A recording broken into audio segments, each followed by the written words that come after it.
Hello dear student, welcome to our channel PKP. आज की class में हम करेंगे सामाजिक विज्ञान, जो कि क्लास 10th स्टूडेंट्स के लिए कार्यपत्रक 12 है। हिंदी मीडियम में करेंगे 3 जुलाई का, और टॉपिक रहेगा आपका सत्ता में साझेदारी। बट इससे पहले अगर आप चैनल पर नए हैं तो चैनल को सब्सक्राइब कर लें ताकि नेक्स्ट वीडियो की नोटिफिकेशन आपको मिल जाया करे। सो स्टार्ट करते हैं। सत्ता में साझेदारी का विचार स्वाभाविक रूप से लोकतंत्र से जुड़ा हुआ है, यानी कि जो सत्ता है उसमें जो साझेदारी का विचार है वो कैसे जुड़ा हुआ है? लोकतंत्र से। संसार के बहुधा समाज विभिन्न जाति, रंग, भाषा आदि के आधार पर बंटे हुए हैं। तो समाज जो सोसाइटी है उसमें हर एक जाति, रंग, भाषा के लोग रहते हैं, इसलिए इन सामाजिक समूहों को सम्मान प्रदान करना अति आवश्यक है। सत्ता में साझेदारी के परिणामों को जानने के लिए हम बेल्जियम के उदाहरण की सहायता लेंगे। बेल्जियम यूरोप का एक छोटा सा देश है। याद रखना, बेल्जियम कहाँ का छोटा देश है? यूरोप का एक छोटा देश है। इसकी आबादी 1 करोड़ से थोड़ी अधिक है, मतलब 1 करोड़ से थोड़ी ज़्यादा है। बहुत ही छोटा देश है कहाँ का? यूरोप का।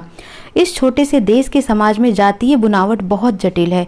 यहाँ की 59% आबादी फ्लेमिश क्षेत्र में रहती है और डच भाषा बोलती है।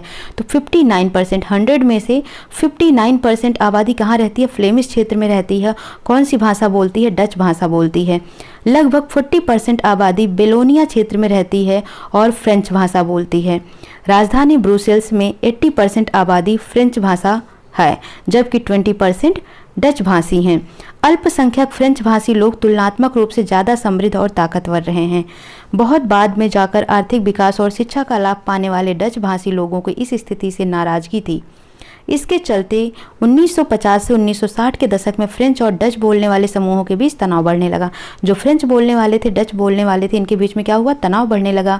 डच भाषी लोग देश में बहुमत में थे, परंतु राजधानी ब्रुसेल्स में अल्पमत में थे। मतलब डच वाले लोग ज़्यादा थे, जो ज़्यादा बोलते थे, डच भाषी लोग ज़्यादा थे, लेकिन अगर राजधानी ब्रुसेल्स की बात करें तो वहाँ पर कम संख्या में थे। तो इस तरीके से आपको यहाँ पर ये बेल्जियम का मैप दिखाया गया है, इसको देख लेना। फ्रेंच का एक छोटा सा पार्ट है। डच स्पीकर कितने रहे? 59। फ्रेंच स्पीकर कितने रहे? 40%। और जर्मन स्पीकर कितने रहे? 1%। ब्रुसेल्स में कौन सबसे ज़्यादा थे? तो यहाँ पर देखो, फ्रेंच वाले सबसे ज़्यादा थे, ठीक है। डच 20% थे। 1970 से 93 के बीच बेल्जियम ने अपने संविधान में 4 संशोधन सिर्फ इसलिए किए ताकि देश के किसी को बेगानेपन का एहसास ना हो एवं सभी मिलजुल कर रहें, क्योंकि वहाँ पर बहुत ज़्यादा अलग जाति के लोग, भाषा के लोग रहते थे, तो उनमें आपस में मतभेद ना हो, इसके लिए उनके यहाँ संविधान में 4 संशोधन किए गए। टकराव को रोकने के लिए उठाए गए कदम कौन कौन से कदम थे?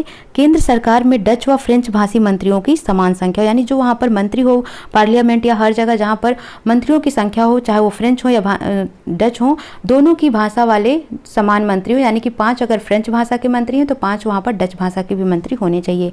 केंद्र सरकार की अनेक शक्तियाँ देश के 2 इलाकों की क्षेत्रीय सरकार को दी गई, यानी कि जो केंद्र सरकार की अनेक शक्तियां थी वो देश के इलाकों की क्षेत्रीय सरकार को दे दी गई। ब्रुसेल्स में अलग सरकार है, इसमें दोनों समुदायों को समान प्रतिनिधित्व दिया गया। सामुदायिक सरकार का निर्माण किया गया। इसका चुनाव संबंधित भाषा के लोग के द्वारा होता है। इस सरकार के पास सांस्कृतिक, शैक्षिक तथा भाषा संबंधी शक्तियाँ होती हैं। सही विकल्प का चयन करें। बेल्जियम में किस भाषा को बोलने वाले लोग बहुसंख्या में थे? ठीक है, तो यहाँ पर आप देखिए बेल्जियम की बात कर रहा है, ठीक है। तो यहाँ पर देखो, ये है पूरा बेल्जियम। 59% आबादी फ्लेमिश क्षेत्र में थी, जो कौन सी भाषा बोलती थी? डच भाषा। 40% जो फ्रेंच भाषा, और राजधानी ब्रुसेल्स में 80% आबादी फ्रेंच भाषी हैं, 20% डच। ये ब्रुसेल्स की बात कर रहा है, लेकिन बेल्जियम की बात कौन किया? तो बेल्जियम में अगर हम देखेंगे तो सबसे ज़्यादा कौन? डच भाषा वाले लोग थे, 59%, ठीक है। तो 59% डच वाले थे, तो राइट आंसर आपका क्या हो जाएगा? डच आंसर हो जाएगा इसका। निम्नलिखित में कौन सा बेल्जियम में टकराव रोकने के लिए उठाया गया कदम नहीं था? तो यहाँ पर ये 4 कदम हैं। पहला, क्षेत्रीय सरकार को शक्ति दी गई, तो ये तो सही है ना, क्षेत्रीय सरकार को शक्ति दी गई। दूसरा, सामुदायिक सरकार का प्रावधान किया गया, ये भी सही है। सामुदायिक सरकार को चलाने के लिए राज्यपालों की नियुक्ति की गई, तो ये कदम नहीं उठाया गया। ब्रुसेल्स में अलग सरकार बनाई गई, तो ये भी बात सही है। तो 3 और एक ये था, ठीक है। तो ये इन्होंने ऑप्शन में दिया क्योंकि इन्होंने पूछा कि कौन सा कदम नहीं उठाया गया था, तो सी इसका राइट आंसर हो जाएगा, यही कदम नहीं उठाया गया था। आई होप आपको ये समझ आ गया होगा। सो जितना हो सके वीडियो को शेयर करें। मिलते हैं नेक्स्ट सेशन में। Thank you for watching.